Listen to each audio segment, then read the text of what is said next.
The dark business of the UFC has always been right there in front of us, but it's actually a lot worse than you might think. Fighters as big as Francis Ngannou are struggling to survive, and things are only getting worse. Starting with the fact that fighters are the worst treated people in combat sports. That's shocking, yes, but it's also true. The UFC classifies its fighters as independent contractors, which means that they are not considered employees and don't actually have the same labor rights as normal employees would have. Even though fighters are the ones on the forefront driving all the views and pay-per-view sales, they don't really matter as much as you think they do, not to the average fighter at least. Most of them are seen as replaceable parts of the overall wheel and have to deal with a take-it-or-leave-it type of treatment in the workplace. That means that they have to deal with whatever is presented to them, which most of the time is a pretty bad deal. They'll get the exposure and boost sales by a ton, but take almost nothing home. This isn't just true for the lesser-known fighters in the industry. Francis Ngannou, one of the biggest fighters in the game, has had to borrow money to survive over the years, even though he had active contracts and fights with the UFC. UFC fighters typically sign multi-fight contracts. This means they commit to a specific number of fights for the organization. While this provides some level of guaranteed income for fighters, it doesn't ensure job security beyond the contract. Once the contract is fulfilled, the UFC is not obligated to renew it. They could even never give the fighter another fight again. Fighters face uncertainty about their future with the organization all the time, especially if they haven't performed exceptionally well in their previous fights. But seeing as even the bigger guys have to worry about how they'll pay rent that month, you can tell that the whole business is pitted against them. The average contracted UFC fighter earned approximately $148,000 with bonuses and base salary combined in 2020. Lesser-known fighters like Yorgan De Castro, Jairzinho Rozenstruik, Michelle Waterson, and Sam Alvey all make less than $100,000 per fight. But some even take home around $10,000 per fight. These fighters are conditioned to hear that this is just the rite of passage and that they have to start somewhere. The people they look up to are fighters like Khabib Nurmagomedov and Conor McGregor, who take home anywhere from $3 to $6 million easily. So, to get to that level, it seems like one has to go through the lower-paying fights. But the thing is, it's not like they have a legit way to negotiate any of this either, since there are no unions for fighters in the UFC to keep them complacent. As we talked about earlier on in the video, UFC fighters are classified as independent contractors. This includes vital provisions like health insurance, retirement plans, and workplace protections. This is a major obstacle for fighters seeking to challenge their treatment by the promotion.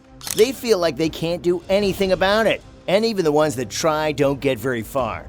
The UFC has consistently shut down unionizing efforts by its fighters.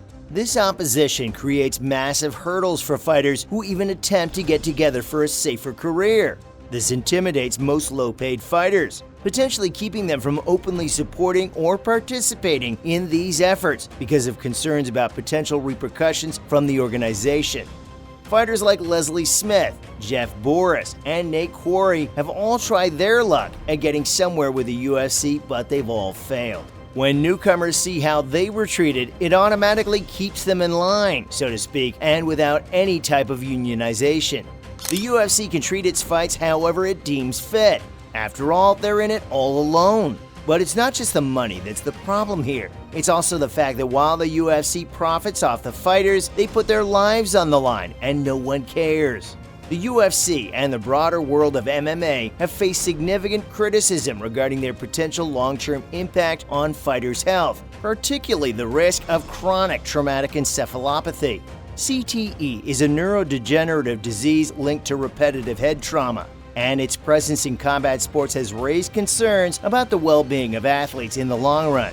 Sure, the UFC claims that it's working hard to make sure that the fighters are at minimal risk of CTE when they're out there fighting. But when you're working in a high-stress, high-adrenaline environment like this isn't always possible. And there's proof of it too. Over the course of its 29-year history, MMA, including the UFC, has unfortunately witnessed not just one, but several tragic incidents resulting in fight-related deaths. At the age of 35, Sam Vasquez participated in a Renegades Extreme Fighting event held in Houston, Texas. During the course of the fight, Vasquez suffered a knockout from his opponent. Following the match, he lost consciousness and was immediately rushed to a hospital for urgent medical attention. Despite the medical team's best efforts and undergoing multiple surgical procedures, Vasquez unfortunately didn't recover. The cause of his untimely passing was the severe blunt trauma he sustained to his head during the fight, and no one did anything about it. While there have been lots of other instances where this happened, one of the more similar ones is the death of Mateus Fernandez, a promising young fighter at just 22 years old, who competed in an MMA event that took place in Manaus. Fernandez started the match on a positive note, securing victories in the first 2 rounds. But in the 3rd round, he was struck by a combination of blows that cost him the fight. The most tragic thing was that Fernandez experienced seizures following the match and needed immediate medical intervention. And even though they tried to help him, Fernandez unfortunately passed away. It was reported that he suffered a total of 4 heart attacks right after the fight. There were some rumors circulating that Fernandez may have been under the influence of substances during the fight, which may have contributed to the devastating outcome, but it was never actually confirmed.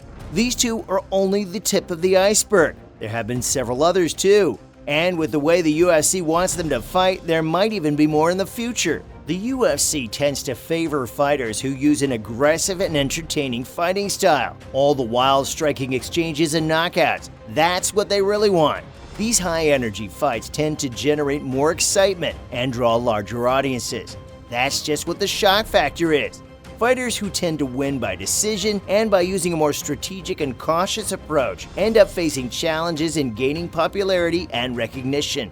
While decision victories are valid and require a high level of skill, they may not capture the same level of attention and fanfare as explosive knockout finishes. The UFC's emphasis on exciting fighting styles may influence their decisions regarding fighters' signings and roster management. Fighters who bring in the shock factor will almost always have the upper hand, and the safer fighters might get cut from the roster altogether. Colby Covington's career trajectory is a pretty great example of how a fighter style can impact their relationship with the UFC. Initially known for his technical and cautious approach, Covington faced challenges gaining traction with the promotion. It was only after he switched to a more outspoken and controversial persona that he gained more attention and popularity. The business of the UFC today is basically about who can trash talk the most or generate the most hype over who can actually fight well. As we know, more hype means more views, and more views mean more money for the UFC, even if they're being overly fake. Fighters who are pros at creating drama are getting more opportunities, sidelining those who might even be better at fighting. The UFC's focus on trash talk as a winning formula has overshadowed fighters' skills and real personalities. Fighters are now starting to feel pressure to manufacture rivalries and engage in insincere banter just to stay relevant. Sure, there are fighters like Ken Shamrock and Quinton Jackson, and their more natural trash-talking skills. Fighters like Tony Ferguson and Kevin Lee just seem to force it so they can be in the headlines. And so, from the leading fighters having to borrow money to survive, to the whole sport becoming a trash talk show, this was a peek inside the dark business of the UFC.